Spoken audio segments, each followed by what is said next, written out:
Mom doesn't need her car anymore, my daughter said, taking my keys, and I don't need your help either. She drove off. A week later, she called crying at 3 a.m. I picked up and said calmly, "I'll be right there." But when I arrived, she saw what I was driving, and her face went white. Subscribe to the channel, leave your like and comment. From which part of the world you are watching, get comfortable and relax. Let's begin. Mom doesn't need her car anymore, my daughter announced, her fingers closing over my keys before I could even react. The statement was so absolute, so neatly packaged, that it left no room in my quiet living room. I had been holding the keys, about to head to the market. The metal was warm from my hand. Chloe's hand, younger and firmer, simply covered mine and extracted them. The movement was smooth, practiced almost as if she had rehearsed this moment of benevolent takeover. I looked at my empty palm, then at her face. She was smiling, a tight, efficient smile that didn't reach her eyes. Those eyes were scanning my face for resistance, already prepared to counter it. "Chloe," I said, my voice calm. It is always calm. "What are you talking about?" She perched on the edge of my armchair as if she had a scheduled appointment. "It's just logic, Mom. Look at the numbers. The insurance on this thing is ridiculous for someone who drives, 3 times a week, just to the store and back. The upkeep. It's a waste of money." "It is my money," I stated. The words were simple facts. "I know that." She waved a hand, dismissing the relevance. "But it's also about safety. That car is 10 years old. The safety features are ancient. What if something happened?" She leaned forward, her expression shifting to one of concerned sincerity. "I worry, with you living here alone—" "I have lived here alone for 12 years, I said, "since you left for college." "Exactly." She said it as if my statement proved her point. "And things change. The traffic is worse. The city is different. It's not a judgment, Mom. It's just practicality. I've already talked to my friend at the dealership. We can get a great trade-in value. You can use rideshare apps. I'll set them up on your phone, or I can drive you wherever you need to go." The plan was comprehensive. It had been constructed in her mind. I could see it, built from articles about aging parents and conversations with her peers. It was a solution to a problem she had diagnosed without a consultation. The patient was not consulted. I felt the cool air from the vent above me. I looked at the keys in her hand. They were on the ring I bought at a craft fair decades ago, a simple loop of braided leather. My house key, the small key to my post office box, the fob for the car, a lifetime of small freedoms held together by a strip of dried hide. "You are taking my car," I said, not as a question. "I'm helping you transition," she corrected. Her tone was gentle, the one she used when explaining technology to me. "It's one less thing for you to worry about. You should be enjoying your retirement, not dealing with oil changes and brake pads." I stood up. I am not a tall woman, but I have a posture my own mother drilled into me.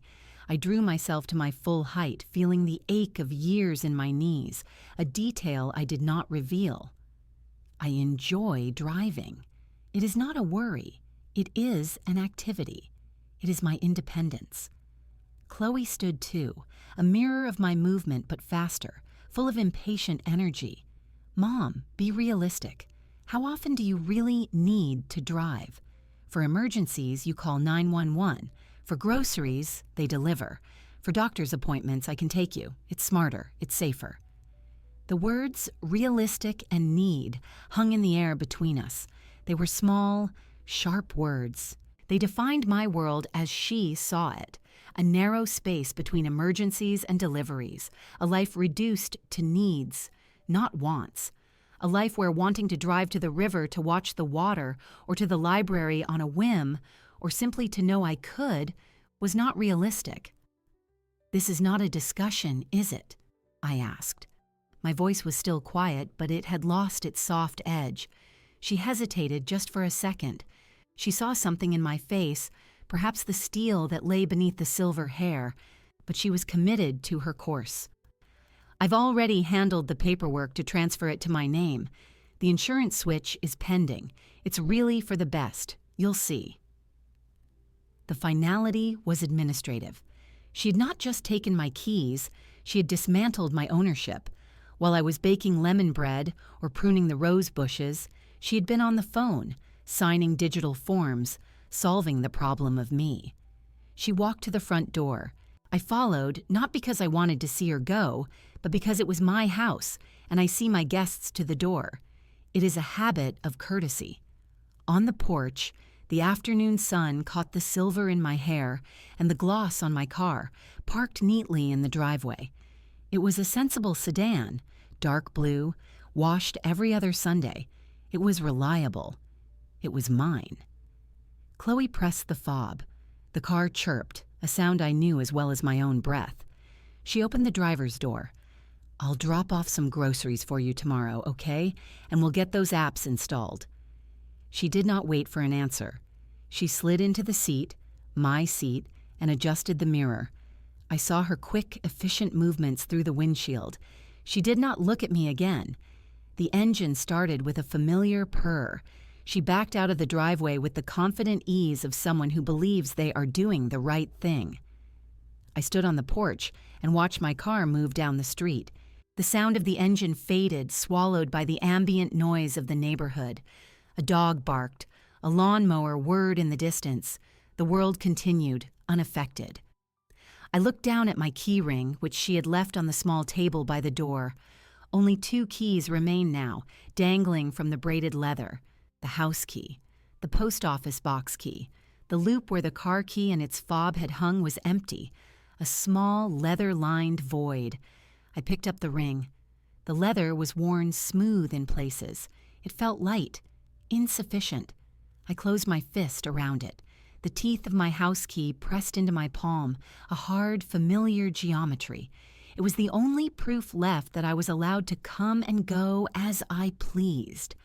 The quiet after the engine sound faded was a solid thing. It had weight. I stood on the porch until the neighbor's sprinkler system clicked on, a rhythmic hiss that marked the passage of time. I looked at the 2 keys in my hand. Then I turned, went inside, and locked my front door. The bolt slid into place with a definitive sound. I did not sit down. Sitting was for contemplation, and contemplation at that moment would have led to a feeling I refused to name. Instead, I walked to the kitchen. The lemon bread I had baked that morning was on the counter. I took a knife from the block, sawed off a slice, and ate it standing at the sink. It was perfectly moist, the zest bright on my tongue. I tasted it, acknowledged its quality, and swallowed. The act was methodical. It was an anchor. The house was indeed quiet, but it was not an empty quiet. It was the quiet of a space waiting. I had lived in this quiet for years, and it was a companion, not a symptom. I put the knife in the dishwasher. I wiped the counter. I checked the soil of the African violet on the windowsill with my finger. It was damp. I moved to the living room and straightened a stack of magazines on the coffee table. Each action was precise, a deliberate placement of order onto the disorder of the afternoon. By the time I finished, the initial cold shock had metabolized into something else. It was not anger. Anger is hot and wasteful. This was a cold, clear recognition. My daughter saw me as a dependent, a problem to be managed, a variable in her life that needed simplifying. This was a fundamental error in her calculation. I went to my desk, a small, neat piece of furniture in the corner of the living room. I opened the top drawer and took out my address book. It is a paper book, leather-bound. I do not keep all numbers in my phone. Some connections are more tangible. I found the entry for Marcus and dialed the number on my landline. I prefer its solidity. He answered on the 3rd ring. L. His voice was a low rumble, familiar. To what do I owe the pleasure? Marcus, are you busy? For you, never too busy. What's on your mind? I could hear the faint clink of tools in the background, the sound of his garage. I have a transportation problem, I said. The words were neutral, clinical. There was a pause. Then, did that sedan finally give up the ghost? I told you those alternators were a weak spot on that model year. No, the car is mechanically sound. It has been repossessed by a well-meaning party. Another, longer pause. I could almost see him putting down a wrench, wiping his hands on a rag. His tone shifted, the casual warmth replaced by sharp attention. Explain. I did. I kept it factual. I described Chloe's visit, her arguments, the taking of the keys. I relayed her points about insurance, safety, and practicality. I did not describe the feeling in my chest when she drove away. That was not a relevant data point. When I finished, there was silence on the line for a full 5 seconds.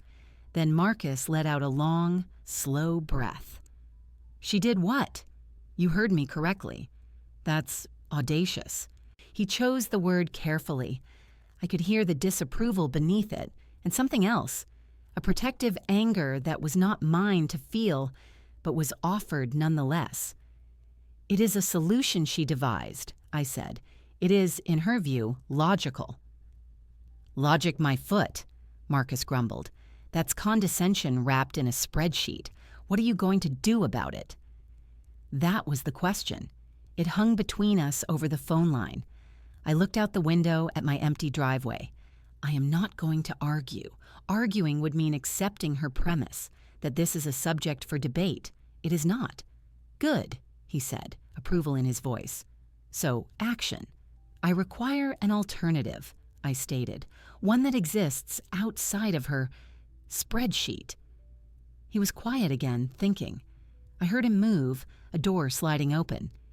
You know, he said, his voice taking on a different quality.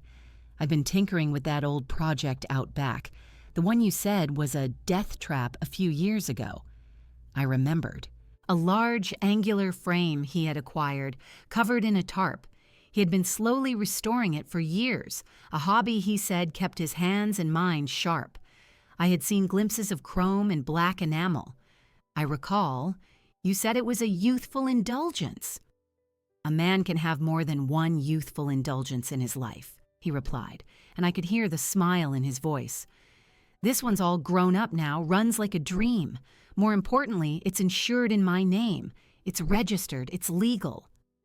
And it is available. For the right pilot, he said.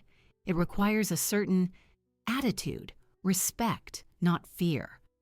I think you have that attitude, Elle. Have for as long as I've known you. I considered this.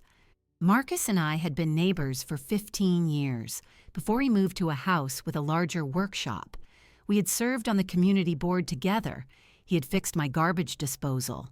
I had helped him proofread proposals for his handyman business. Ours was a friendship of mutual respect, unclouded by familial complication. He saw me as Elle, a person of competence. His assessment carried weight. What is it? I asked. Better you see it. Come by tomorrow morning, say 10. We'll have coffee and I'll show you. His tone was deliberate. He was offering not just an object, but an experience, a choice. I have no way to get to you, I reminded him, the reality of my situation a practical hurdle. I'll come get you, my truck. Consider it a limousine service. He paused. This isn't just about getting from point A to point B, is it? No, I affirmed. It is about point C, a point she cannot conceive of. He chuckled, a warm, understanding sound. I'll see you at 10. Wear closed-toe shoes. I hung up the phone. The quiet in the house had changed character. It was no longer waiting. It was humming with potential. I walked back to the kitchen and filled the kettle for tea. As I waited for it to boil, I looked at my reflection in the dark window. A woman with silver-gray hair, pulled back in its usual neat twist. A woman in her late 50s, standing alone in her kitchen. A woman who had just set a course of action. The kettle whistled. I poured the water over the tea leaves in my cup. The steam rose, carrying the scent of chamomile and lemon. I carried the cup to the living room and sat, finally, in my armchair. The same armchair Chloe had perched on earlier. I sipped the tea. It was hot, soothing. I thought not of the past, of the insult, but of the future, of a machine I had not yet seen, of the feeling of controlling something powerful again, of the look on my daughter's face when her assumptions met a reality she had not engineered. That thought did not bring a smile. It brought a calm, solid certainty. The plan was no longer a seed. It had taken root. Tomorrow I would go to see it, and after that, I would learn to use it. Marcus arrived at precisely 10 o'clock the next morning in his battered red pickup truck.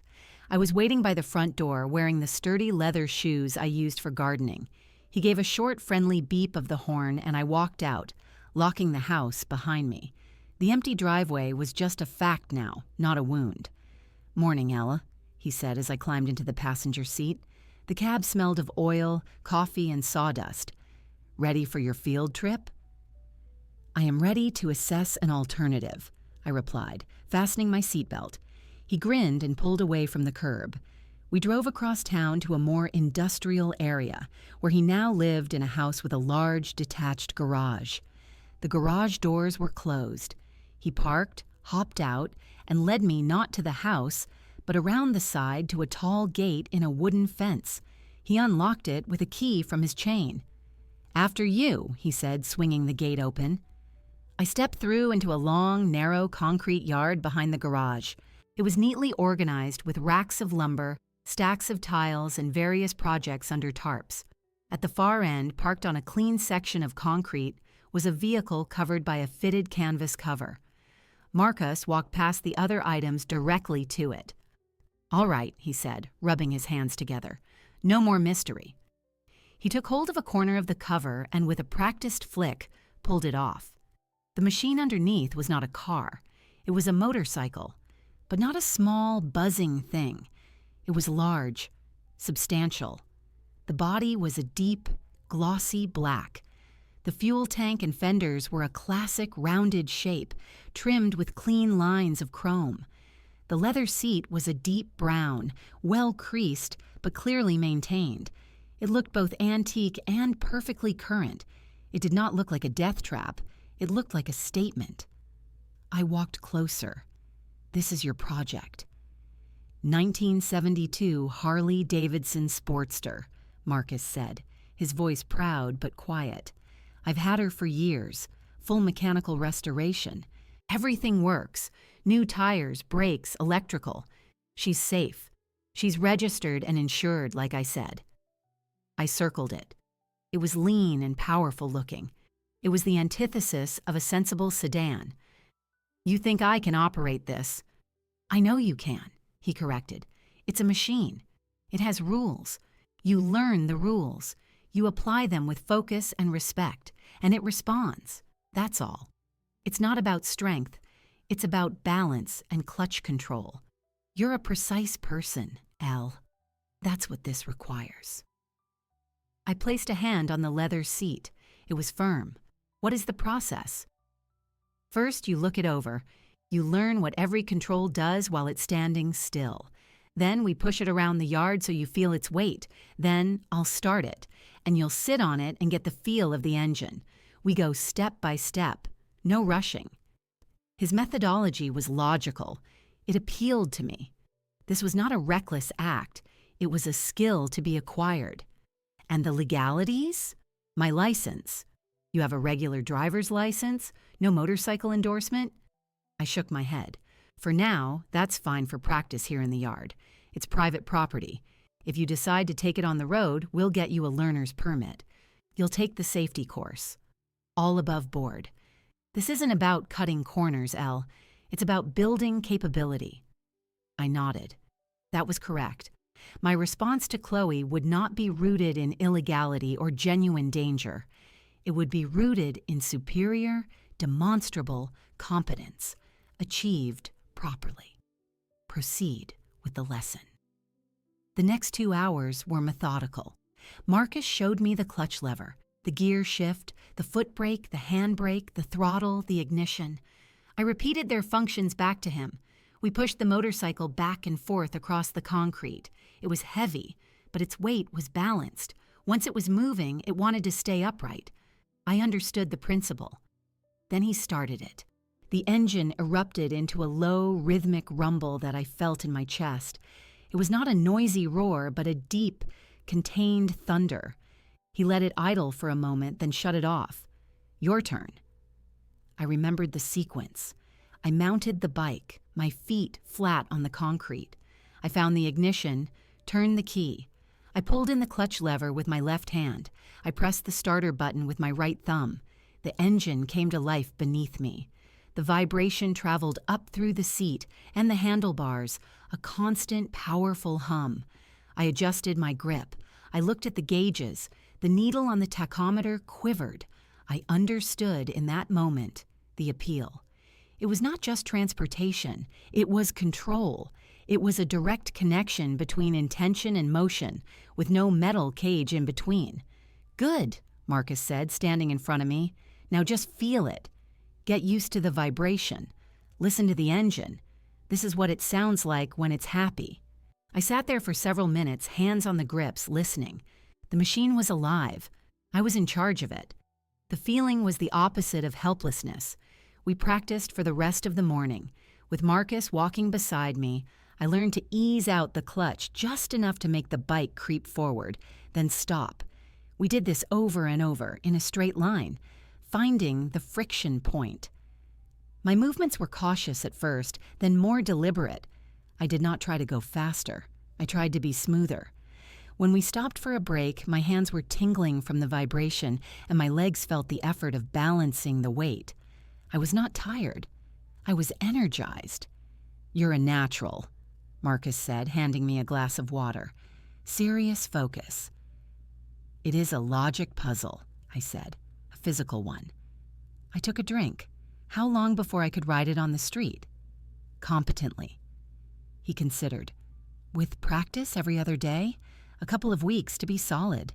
The course will teach you evasion maneuvers and road strategy, but the basics you're learning here are the foundation. 2 weeks. That was an acceptable timeline. It gave me a goal. I will need a helmet, proper gear. Already on it, he said. I have an extra helmet that should fit. Jacket, gloves, safety first, always. That afternoon, after more practice, I rode the motorcycle in a slow circle around the yard by myself. Marcus did not hold on. The world narrowed to the patch of concrete ahead, the sound of the engine, the pressure in my hands and feet. When I brought it to a smooth stop where I had begun, I turned off the ignition. The sudden silence was profound. I got off the machine. My hands were steady. Thank you, Marcus. Don't thank me yet, he said. You've got homework. You need to come back and practice until it's second nature. I will. I looked at the motorcycle, now just a black shape on the concrete. It was no longer an intimidating object. It was a tool, my tool, a means of transportation that existed entirely outside of Chloe's imagination. She had taken my 4-door cage. I was learning to ride the keys to my own freedom, and they were handlebars. He drove me home. As we approached my house, he said, "She's going to lose her mind, you know." I looked at my quiet street, my empty driveway. That is not the objective. The objective is to never need her to make that decision for me again. He nodded, understanding. He dropped me off. I went inside. The house was the same. I was not. I had a new skill to master, and a new kind of quiet filled me. The quiet of an engine that has been shut down but is still warm and ready. The rhythm of the next week was different. It had a new punctuation. Every other day, Marcus would pick me up in his truck and take me to his yard. I would put on the armored jacket, the gloves, the full-face helmet. I would mount the motorcycle and practice. We graduated from circles to figure eights, then to controlled stops and starts on a slight incline. I learned to shift gears smoothly, to scan for imaginary hazards, to control my speed with the throttle alone. The machine became an extension of my will. The noise and vibration, which I once would have found disagreeable, became signals, a language telling me about the engine's state. I listened and I responded. During the days I didn't practice, I tended to my normal life. I went to the market on foot using a small wheeled cart. I went to the library. I had coffee with a former colleague. I did not mention the motorcycle. I did not mention my daughter's actions. These were private matters. When people asked how I was getting around, I said, "I am managing quite well." It was true. The walking was good for me. The planning was better. I had obtained my motorcycle learner's permit. The written test was simple. The rules of the road were the same, only the vehicle was different. I signed up for the safety course, which was scheduled for the following weekend. My plan was methodical, unhurried. The goal was not speed, but absolute competence. Chloe called twice during that week, both times during the day. She asked if I needed groceries. She asked if I had used the rideshare app she'd insisted on installing on my phone. I told her I had everything I needed. I did not tell her how I was spending my afternoons. Our conversations were brief, polite, and strangely hollow. She was checking a box marked Mother. I was waiting. The call came at 3:17 a.m. The sharp digital ring sliced through the deep silence of my bedroom. I was awake instantly. At my age, sleep is a lighter thing. I reached for the phone on my nightstand. The screen glowed, illuminating my hand. It was Chloe. This was not a time for social calls. I answered. "Chloe?" What came through the speaker was not her voice. Not at first. It was a choked, wet sound followed by a ragged inhale. Then her words tumbling out in a frantic whisper. Mom, I'm so sorry to wake you. I didn't know who else to call." I sat up, switching on the bedside lamp. The light was soft but definitive. "What is wrong? Are you hurt?" "No, I'm not hurt. I'm stuck.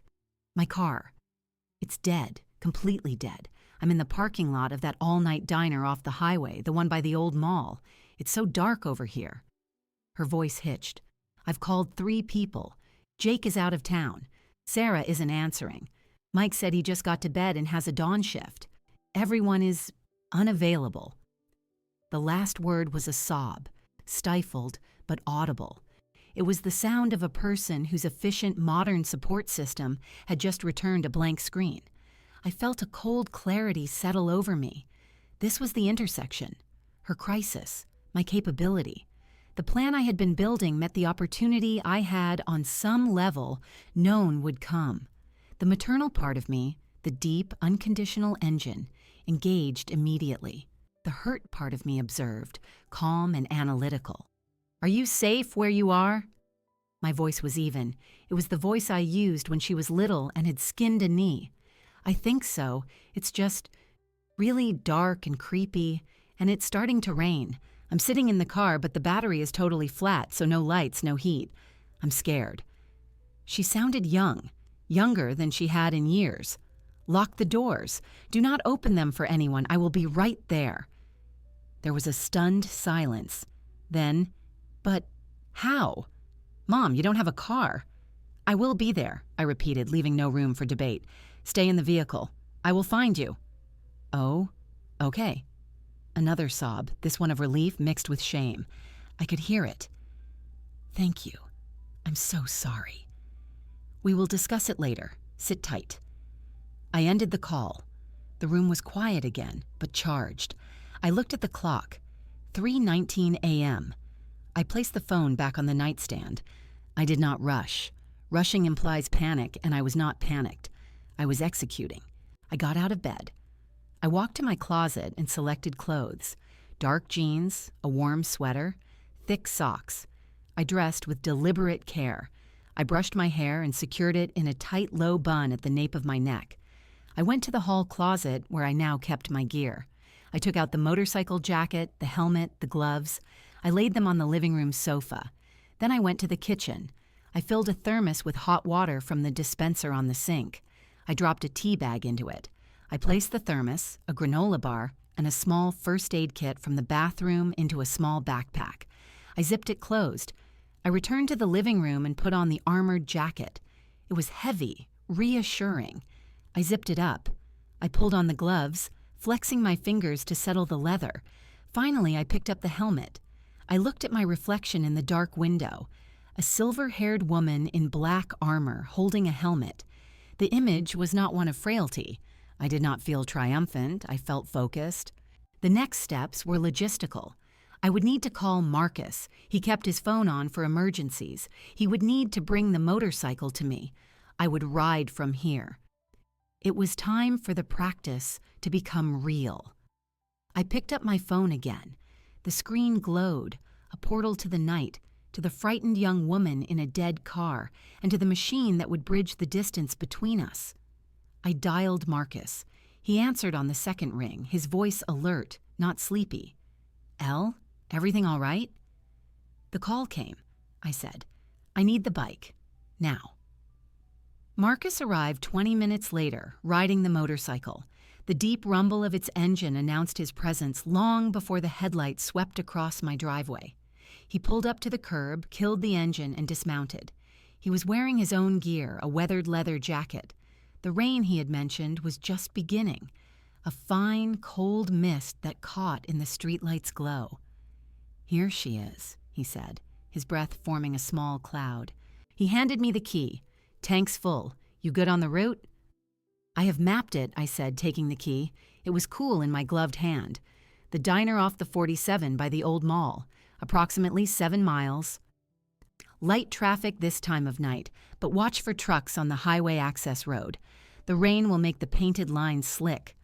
His eyes were serious, assessing. "This isn't the yard. You sure you're ready?" "The readiness is not a feeling. It is a condition," I said. "I have met the condition." I walked to the motorcycle and mounted it. The seat was cool, the weight familiar now.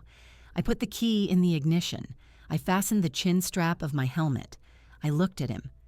"Thank you, Marcus." He gave a short nod. "Call me when you're secure. Either location." I started the engine. The vibration rose through the frame, a potent, alive sensation. I flipped down the helmet's visor. The world became slightly muted, framed by the padding. I gave Marcus a final glance, then looked ahead, down my dark, empty street. I pulled in the clutch, towed the gear shift into first, and eased out the lever. The motorcycle moved forward smoothly. I did not look back. I turned at the end of the block, heading toward the main road that would lead to the highway.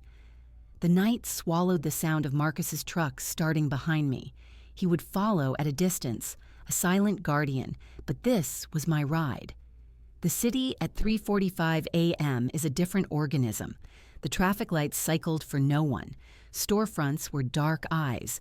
The rain intensified from a mist to a steady, fine drizzle, catching in my headlight beam like falling needles.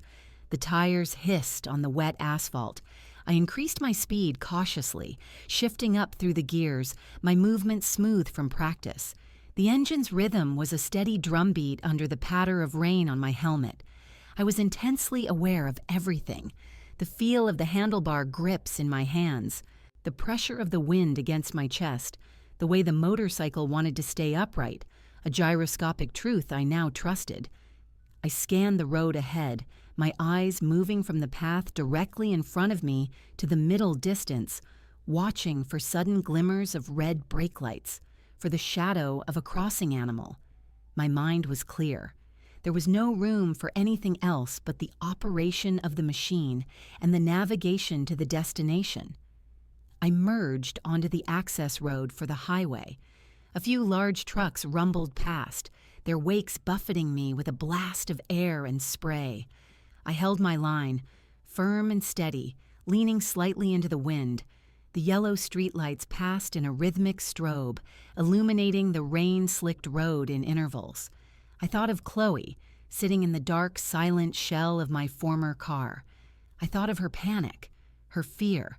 The maternal pull was strong, a deep instinctive cord that tightened in my chest. But alongside it was another strand, a cold wire of truth. She was stranded because her own support system, the modern, efficient one she valued, had failed. She had called me not as her first logical choice, but as her last desperate resort. The irony was precise, and I acknowledged it without savoring it. It was simply data. The turn for the diner approached. I signaled, slowed, and took the off-ramp. The area was poorly lit. The old mall was a hulking shadow to the left. The diner was a lonely island of light ahead, its windows glowing yellow. Its parking lot was large and mostly empty. I rolled into the lot, reducing my speed to a crawl. My headlight swept across patches of standing water, discarded wrappers, and then, at the far end, under a broken lamppost, the shape of a dark blue sedan. My sedan. It sat dark and inert. I aimed the motorcycle toward it. The beam of my headlight illuminated the driver's side window. I saw a pale face appear, wide-eyed, peering out. Chloe. She was staring at the light, trying to see who was inside. She could not see me yet. The bright light blinded her. I stopped the motorcycle about 20 feet from the driver's door. I put my feet down, balancing the weight. I left the engine running. The deep, rhythmic idle of the Harley-Davidson filled the quiet parking lot, distinct from any car engine. I saw her confusion in the way she tilted her head. With my right hand, I reached up and unfastened the chin strap. I lifted the helmet from my head. The cool, damp air hit my face. I set the helmet on the fuel tank, my silver-gray bun now visible in the bike's own light. I saw the moment of recognition. It was not instant. It was a process. First, the squint against the headlight, then the focus on my silhouette atop the motorcycle, then the identification of my face, my hair. Her hand came up to the window. Her mouth opened. I turned the handlebar slightly, angling the front wheel so the headlight beam swept away from her face and across the empty parking lot beside her. I did not want to blind her. I wanted her to see. In the dimmer, ambient light from the diner, I saw her expression fully. It was not relief. It was pure, uncomprehending shock. Her eyes were huge. Her jaw had gone slack. She was not crying now. She was frozen, staring at her mother, perched on a black motorcycle, in the middle of the night, in the rain. I killed the engine. The sudden silence was absolute, broken only by the distant hum of the highway and the steady patter of rain. It was a silence I had planned for, a silence in which all her assumptions would crumble audibly. I remained seated on the motorcycle, waiting. This was her moment to absorb the new reality. The next move was hers. For perhaps 10 full seconds, Chloe did not move. She sat in the dark car, staring at me through the rain-streaked window. Her face was a mask of pure, unprocessed shock, the kind of shock that erases all previous thought and leaves only the staring eyes and the slack mouth. Then slowly, as if the mechanisms were rusty, she pushed the car door open. She stepped out into the drizzle. She was wearing a light coat, now soaked, and her hair was plastered to her forehead. She looked young and vulnerable, and utterly confused. She took 2 steps toward me, then stopped, her eyes sweeping from my face down the length of the motorcycle and back up again. "Mom?" The word was a breath, barely audible over the rain. "Yes," I said. My voice was calm. It cut through the muted sounds of the night. You're on a motorcycle." She stated it as if testing the reality of the words. "I am. You drove here, on that." Her hand lifted, pointing a trembling finger at the bike. "I did. You called for help. I am here to help." I swung my leg over the seat and stood beside the motorcycle. I placed the helmet on the seat. The action was simple, routine. "Now, what is wrong with the car? You said the battery is dead." She blinked, the practical question seeming to crash into her cognitive dissonance. "What? Yes, it just died. I turned it off for a minute and then it wouldn't start. Nothing works. No lights, no dash, nothing." Her words were rushed, but her eyes kept darting back to the motorcycle. "Did you leave any accessories on? The interior light? The radio?" "No, I don't think so. It was fine and then it wasn't." She wrapped her arms around herself, shivering. "We will diagnose it. First, you should get back inside. You are cold and wet." I walked past her toward the sedan, my old car. The driver's door was still open, the interior light off, confirming the total lack of power.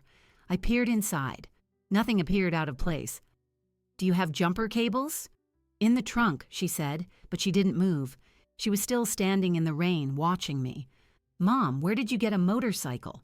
How do you even know how to ride it? This is..." insane. I turned to look at her. It is a means of transportation. I learned the same way one learns anything, through instruction and practice. Now, the cables. The trunk release will not work. Do you have the physical key? I knew she did. The key fob was separate from the metal key that could unlock the door and trunk manually. She fumbled in her purse, her movements clumsy. She produced the key ring, my old key ring, with the braided leather.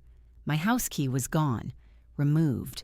Only the car key and the small trunk key remained. She handed it to me, her fingers brushing mine. They were ice cold. I took the key, inserted it into the trunk lock, and turned. The trunk popped open. I found the jumper cables still in their original plastic pouch, unused. I also saw the small emergency kit I kept there. Flares, a blanket, a flashlight with batteries. I took the flashlight out, tested it. It worked. "We will need another vehicle to jump the battery," I said, "or a portable booster. Do you have one?" She shook her head, mute. Her teeth were beginning to chatter. I looked around the parking lot. It was empty save for a few semi-trucks parked far away at the diner's edge. Marcus would be here soon, but I would not wait. There was another solution. The battery terminals may be corroded, or the connection may simply be loose. We will check. I walked to the driver's side, opened the door fully, and pulled the hood release latch. I went to the front of the car, felt under the edge for the secondary catch, and released it. I lifted the hood. The engine compartment was dark. I shone the flashlight inside, locating the battery. The terminals did have a crust of white and blue corrosion. "That is likely the problem," I said. "It needs to be cleaned. I have tools." I went back to the motorcycle. Strapped to the back, behind the seat, was a small waterproof bag. I unbuckled it and brought it to the front of the car. From it, I took a pair of adjustable wrenches, a wire brush, and a small can of battery terminal cleaner I had purchased during my preparations. I laid them out on a clean rag on the bumper. Chloe had finally moved closer. She stood beside me, watching my hands. "You carry tools," she said, her voice hollow. "One should be prepared for contingencies," I replied. I put on my gloves again for protection. Using the wrench, I loosened the nut on the negative battery terminal clamp.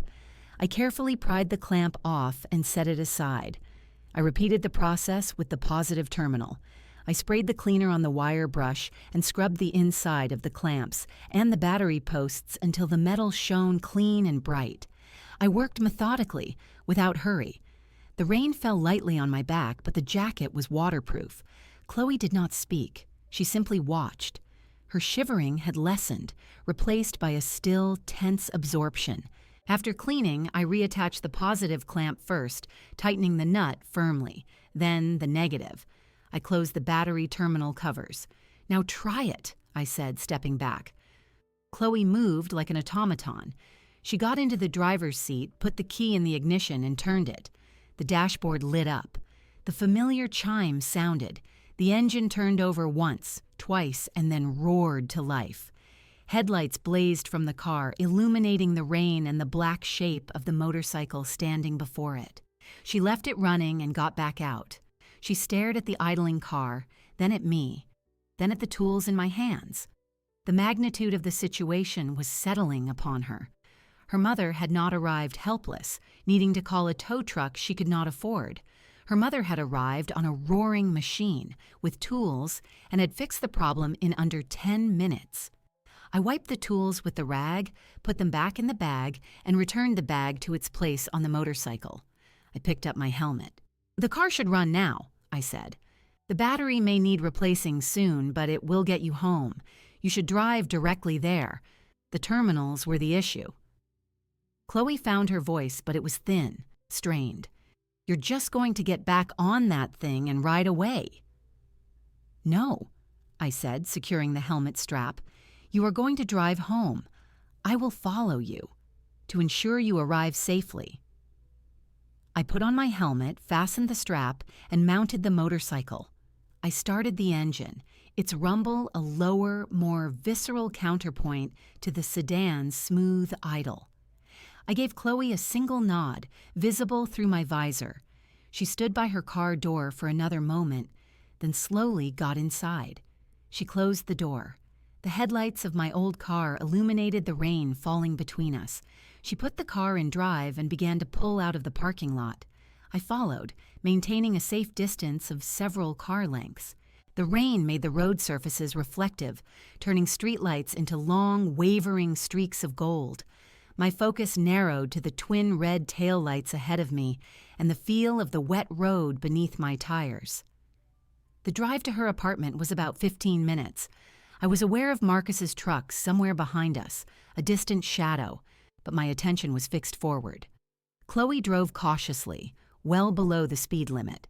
I could see the tension in the way she held her head, the occasional brake light flashing for no visible hazard. She was nervous. Good. Nervous meant she was thinking. We arrived at her building, a modern complex with underground parking. She used a remote to open the gate and drove in.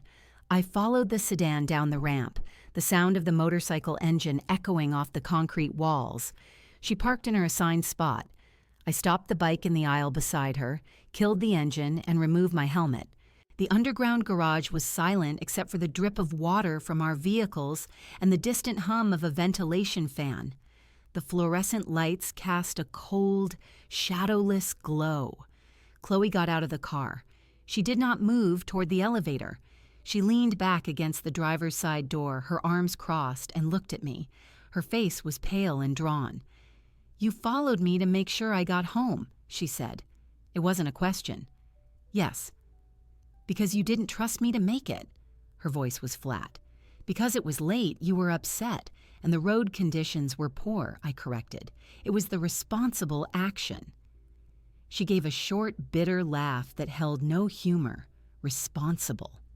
Right. She pushed off from the car and took a step toward me, then stopped, her eyes traveling over the motorcycle again. "I don't understand any of this. Where did this come from? How long have you been planning this?" "It is not a plot, Chloe. It is a solution. You created a problem by taking my car. I solved the problem by acquiring alternative transportation. The timing of your crisis was coincidental. I got off the bike and stood beside it. The where is Marcus. He restored it. He taught me to ride it." "Marcus," she repeated, the name a dully recognized fact. "Of course. He always—" She trailed off, shaking her head. "You fixed my car. You had the tools. You knew what to do." Battery terminal corrosion is a common issue. The solution is basic maintenance. "Basic maintenance," she echoed. Her composure began to crack. Her chin trembled. And I was sitting there, crying, calling everyone, feeling so helpless and sorry for myself. And you just rode out of the dark on this thing and fixed it in 5 minutes. A tear escaped and traced a clean line through the rain on her cheek. "I took your car because I thought you were helpless. I thought you couldn't manage. And tonight, I was the helpless one. And you weren't." I did not reply. I allowed the truth of her words to hang in the cool, damp air of the garage. There was nothing to add. She was articulating the lesson herself. She wiped angrily at her face. All those things I said, about safety, about it being logical. It wasn't about logic, was it? It was about me. It was easier for me to think of you as someone who needed managing. It simplified my life. It made me feel in control and competent. Her voice broke on the last word. God, I'm so ashamed. I looked at her, this successful modern young woman crying in a concrete garage, finally seeing clearly. The anger I had carried, cold and hard, began to soften at the edges. This was not the victory of seeing her humiliated. This was the necessary pain of seeing her understand. "You should go upstairs," I said, my voice quieter now. "You are exhausted. Change into dry clothes. Drink something warm." "Aren't you going to say it?" she asked, her eyes pleading and defiant at once. "Aren't you going to tell me I told you so? Or that I was arrogant, or that I deserve this?" I shook my head. "No. Those statements are redundant. You have already said them all to yourself. My objective was never to punish you. It was to correct your error in perception. That appears to be in progress." She stared at me, and then a fresh wave of tears came, silent this time. She covered her face with her hands, her shoulders shaking. I waited. I did not go to her. This was her moment to feel the full weight of her actions, without my interference or comfort. It was part of the lesson. After a minute, she lowered her hands, took a deep, ragged breath. "What do I do now?" "You go upstairs, you sleep. We will talk tomorrow in the daylight." I put my helmet back on, not yet fastening the strap. "The car is running. The battery should be fine for now, but have it tested tomorrow. Clean the terminals properly or have them replaced." She nodded, a mechanical movement. "Okay." She took a step toward the elevator, then turned back. "Mom, how will you get home?" "The same way I arrived," I said. I started the motorcycle. The garage filled with the sound of power, now familiar to me, still shocking to her. "I will be fine. Good night, Chloe." I fastened my helmet, put the bike in gear, and rode slowly up the ramp and out into the rain. I did not look back. In my mirror, I saw her still standing there, a small figure in the fluorescence, watching me leave, not rescuing me, watching me be capable. The ride home was quiet. The rain had tapered to a fine mist, and the empty streets glistened under the occasional streetlight. The physical act of riding required focus, but my mind was clear. The mission was complete. Chloe was safe. The lesson had been delivered. I felt no triumph, only a tired certainty. As I turned onto my street, I saw the red glow of taillights pulling away from my curb. Marcus's truck. He had followed, as promised, seen me arrive, and departed without a word. I appreciated that. I parked the motorcycle in my driveway facing out and killed the engine. The sudden silence was a relief. I removed my helmet and hung it on the handlebar. I was unzipping my jacket when I saw headlights approaching slowly from the end of the street. A dark blue sedan, my sedan. It pulled to a stop at the curb behind the motorcycle. The driver's door opened and Chloe got out. She had changed clothes. She wore sweatpants and a hooded sweatshirt. Her hair was damp. She stood by her car, looking at me, then at the motorcycle between us. I waited. "I couldn't sleep," she said, her voice carrying across the quiet lawn. "I tried. I need to talk. Can I come in?" "It is late," I said, "but you may come in." She shook her head. "Can we just sit here in the car for a minute?" I understood. The neutral space of the car, the dark, the intimacy of the front seats. It was a confessional booth of her own choosing. I nodded. I walked over, opened the passenger door of my old car, and got in. The interior smelled familiar, of the citrus cleaner I used and, faintly, of her perfume. She got back into the driver's seat and closed the door. The dome light went out, leaving us in near darkness, lit only by the faint glow from my porch light through the windshield. For a long moment, there was only the sound of our breathing. She gripped the steering wheel with both hands, staring straight ahead. "I'm sorry," she began, the words rushing out as if she had to say them fast or not at all. "I am so incredibly sorry, Mom. What I did was wrong. It was arrogant and insulting and cruel." I dressed it up as concern, but it was cruel. I remained silent, letting her speak. I thought I was helping. I really did. But I was helping myself. I was simplifying my own mental checklist. Mom's taken care of, one less thing to worry about. Her voice broke. "I turned you into a thing to worry about. I didn't see you. I saw a problem to be solved." She let go of the wheel and pressed her palms to her eyes. "When you rode up tonight, I didn't even recognize you at first. I saw the headlight and I thought, thank God a stranger is here to help. And then it was you. And you were so calm. And you knew exactly what to do. And I was the one who was helpless. It was like the world flipped upside down." She lowered her hands, turning to look at me. Her face was streaked with fresh tears. "I'm a fraud, Mom. I walk around my life acting like I have everything under control, like I'm so competent. but I'm terrified. All the time. I'm terrified I'm not good enough at my job. I'm terrified my relationship is going to fall apart. I'm terrified of getting older and being obsolete, just like I decided you were. The admission hung in the dark, humid air of the car. It was the core of it, her fear, projected onto me. I think I needed to believe you were fragile, she whispered. Because if you were fragile, then I was strong by comparison. If you needed me, then I was necessary. It made me feel less like I was barely keeping my own head above water. A sob escaped her. I used you. I used my own mother to make myself feel better, and I'm so ashamed. I listened to the raw truth of it. The calculated part of me noted that the lesson had been received deeply. The mother part of me ached for her pain. Chloe, I said, my voice soft but clear in the confined space. Your fear is not an excuse, but it is an explanation. I can understand the explanation without forgiving the action. She nodded vigorously, wiping her nose with the sleeve of her sweatshirt. I don't deserve forgiveness. Not yet. Forgiveness is not a reward for good behavior. It is a decision. My decision. It will come when I am ready to give it. Tonight is not about that. Tonight is about you seeing the truth. You have seen it. That is the necessary first step. What's the second step? She asked, her voice small.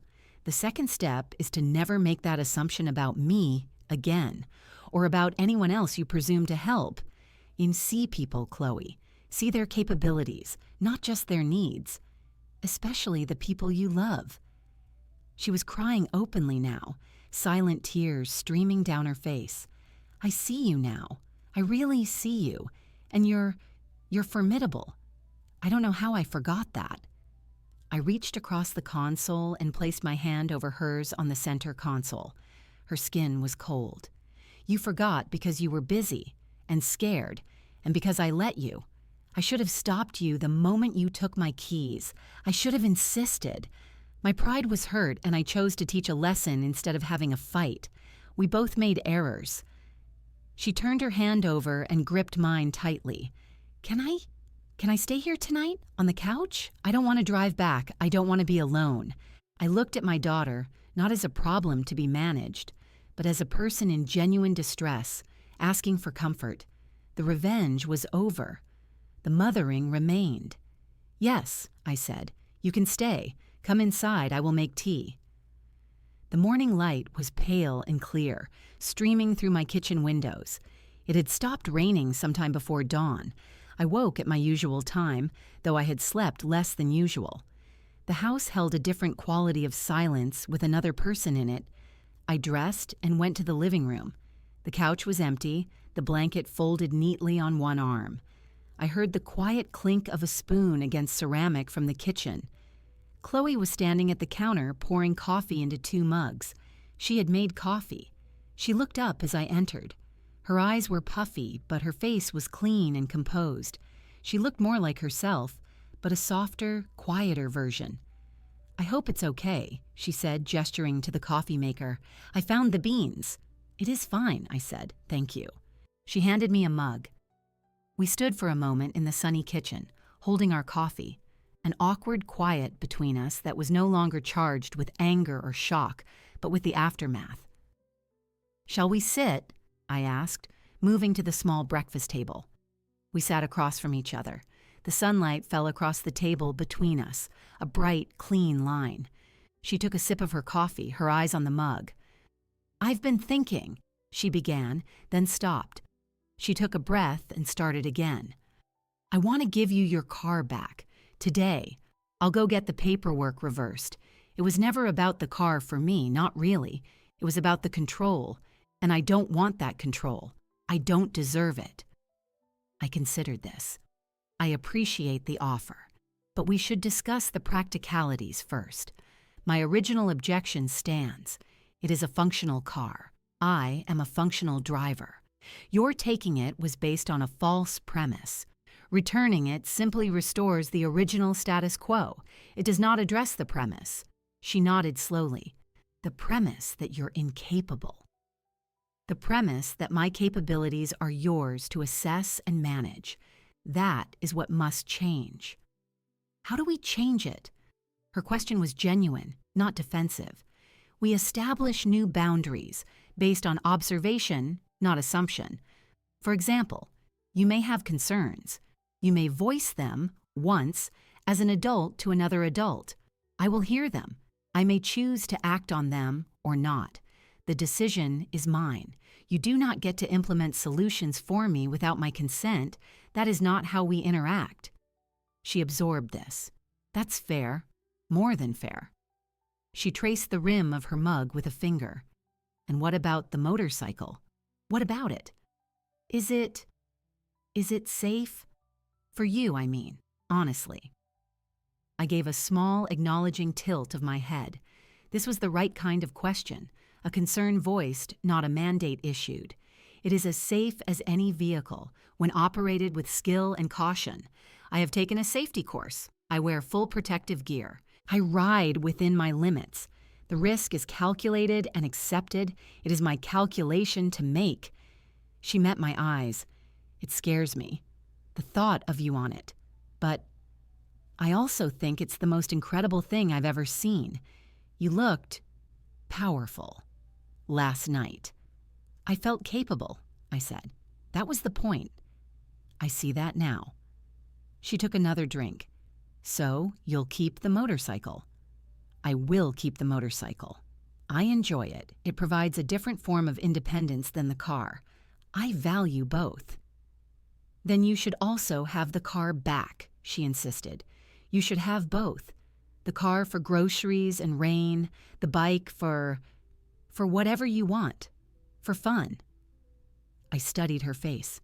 She was not trying to be manipulative. She was trying to make amends in the only tangible way she knew how.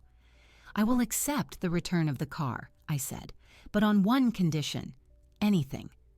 The condition is that you understand it is a gesture of respect, not a transaction for forgiveness. Returning the car does not erase what happened. It is a symbol of a new agreement. The forgiveness, as I said, will come in its own time. Her eyes filled again, but she blinked the tears back. I understand. I don't expect it to be erased. I hope we can build something new from here. That is my hope as well, I said, and I meant it. The cold core of my plan had melted, leaving room for this fragile, hopeful warmth. We finished our coffee in a more comfortable silence. The tension had bled out of the room, replaced by a tentative peace. The sunlight warmed the table between us. "What will you tell people?" she asked, a slight wry smile touching her lips. "About the bike? I will tell them it is my transportation," I said. "If they ask, most people will not ask. They will see a woman on a motorcycle and form their own conclusions. Their conclusions are not my concern." She laughed, a real, if tired, laugh. "I'd love to be a fly on the wall when Mrs. Gable from your book club sees you." "Mrs. Gable's opinions are also not my concern," I said, but I allowed a small smile to show. It felt strange on my face. Good, but strange. We cleared our mugs. Chloe washed them in the sink. It was a normal domestic action, but it felt significant. We were not mother and child in a cycle of dependence and rebellion. We were two adults, navigating a mess we had both made, cleaning it up together. "I should go," she said, drying her hands. "I'll go to the DMV this morning and start the transfer back.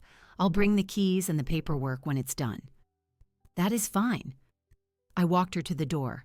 She paused on the threshold, the morning light bright on her face. "Mom?" she said. "Thank you for coming last night and for everything you did after." "You are my daughter," I said, the simplest, most profound truth. "I will always come when you call, but from now on, I will arrive on my own terms." She nodded, understanding. She leaned in and gave me a careful hug. It was not the quick, obligatory hug of recent years. It was a real embrace, holding on for a moment. Then she let go, walked to her car, and drove away. I watched her go, then looked at the motorcycle standing proudly in my driveway. 2 sets of keys would soon be on my ring again, but nothing was the same. And that, I thought, was exactly as it should be. Chloe returned 3 days later.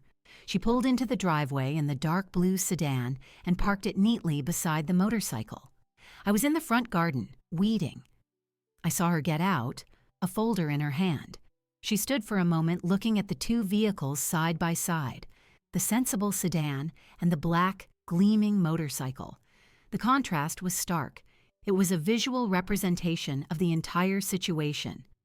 I stood up, brushing the soil from my knees. "The paperwork is complete?" She walked over, holding out the folder. "All of it. The title is back in your name. The insurance has been reverted. I've signed all the releases. It's your car again." She then reached into her pocket and pulled out a key ring. It was the braided leather ring. My house key had been reattached.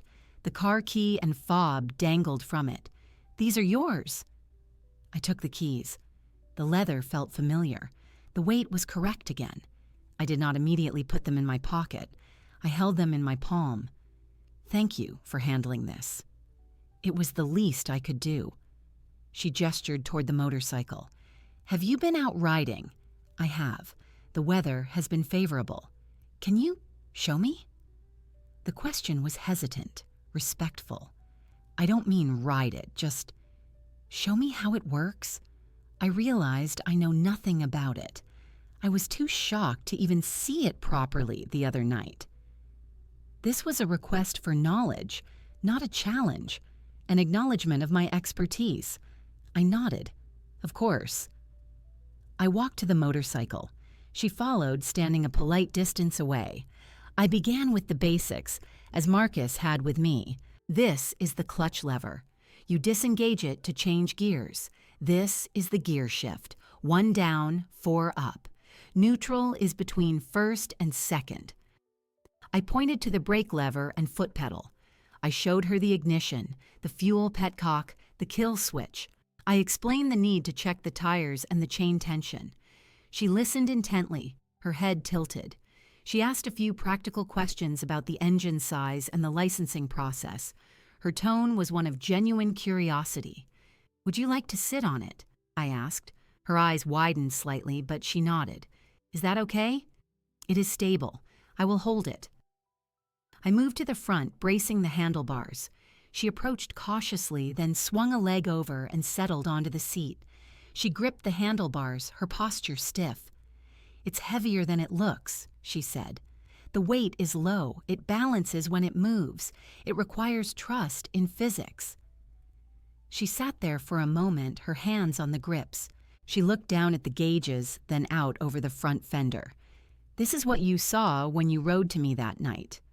Yes, it must have felt powerful. "It felt like a choice," I corrected. "Every turn of the throttle was a choice I was making for myself." She slowly got off. "Thank you for showing me." She paused. "I talked to Marcus. I called him to apologize for for everything. He was gracious. He said you were the best student he's ever had. Marcus is a good teacher. He is, and you're a fast learner."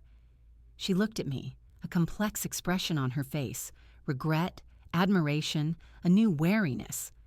"I won't make assumptions again, Mom. I promise." "I believe you," I said. And I did.